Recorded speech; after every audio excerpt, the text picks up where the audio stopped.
Paninindigan ng Senado na mananatili sa kanilang kustodiyang kontratista si Curly Discaya sa kabila ng pagdulog ng kampo ni Discaya sa korte para sa kanyang proteksyon. Live mula sa TV5 Media Center, nangunguna sa balita si News 5 Senate Correspondent Mean Los Baños. Kapatid, anong paliwanag ni Senate President Soto tungkol sa kustodiya ng mga nakakulong na resource persons?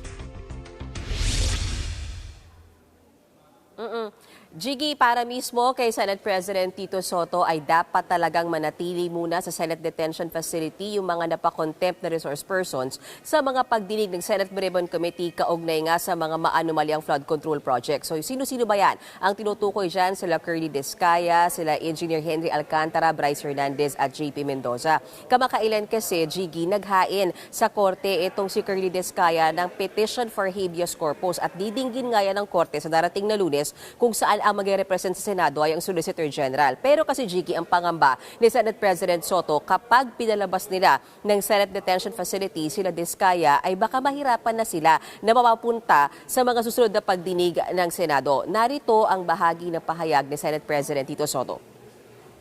I believe that we are on the right path because mas madali nga blessing in disguise na napag-tap namin sila sapagkat pag kailangan sila ng DOJ at kailangan sila ng ICI, madaling ibitahin galing dito, hindi kailangan hanapin, hindi kailangan walang makakapagtago.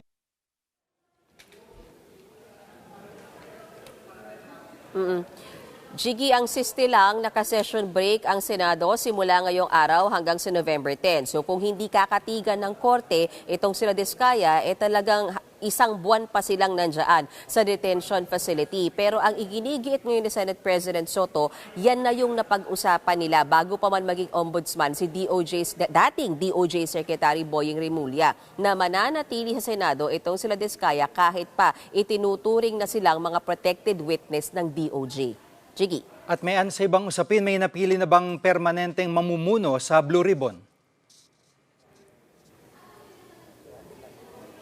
Jiggy, yan ang pag-uusapan ng mga miyembro ng Blue Ribbon Committee, no? Oras na makabalik na ng bansa si Senator Erwin Tulfo mula nga doon sa kanyang official business sa Europa, yung Interparliamentary Union meeting. Sa ngayon kasi, alam naman natin, acting chairman si Senator Erwin Tulfo ng Blue Ribbon Committee, umangat siya from being vice chairman. Pero after that, parehas na rin silang nag-signify o sinasabi nilang dalawa ni Senator Pia Cayetano na parehas silang open to consider yung possibility na maging permanenteng chairman na sila ng Blue Ribbon Committee. So since parang may dalawa na posible at gustong posibleng upo dyan sa posisyon na yan, bagay yan na kailangan pag-usapan at pagbotohan pa rin ng mayorya, Jiggy.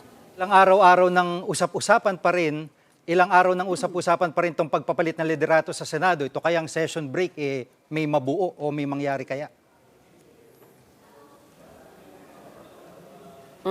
So far, ang binantayan natin yung kanina, no, at wala naman nangyaring kudeta o pagpapalit ng liderato. Sa katunayan, higit 8 minuto lang na nagtagal yung sesyon kaninang umaga, Jiggy. Parang nag-open and close lang din sila. Basically, ang nangyari lang dyan, inaprubahan ng Senado yung request ng Kamara na hindi sila sasabay sa adjournment. Kasi alam mo, Jiggy, dapat sabay ang Kamara at Senado na nagbi-break at nag-a-adjourn at nag-open ng sesyon. Pero dahil nga hindi certified as urgent yung 2026 national budget, kailangan ng panahon ng Kamara para maipasa on second reading yung kanilang version ng 2026 national budget today at yung third reading ay sa Lunes. So ang mangyayari ganito, Jiggy, ngayon nakabreak na yung Senado pero yung Kamara sa Lunes pa sila magbi-break. Sa tanong mo kung may mabubuo ba within the break, something that kailangan we have to wait and see, gaya rin ng ilang mga senador, Jiggy. Bantayan lang naman yan. Yan ang latest mula sa mga kaganapan sa Senado. Balik sa iyo, Jiggy. Yan ang ulat ni Mean Los Baños. Mga kapatid, Jiggy Manikad po, pagdating sa mahalagang balita sa loob at labas ng bansa, dapat una sa lahat, mag-follow at mag-subscribe na sa social media pages ng News 5.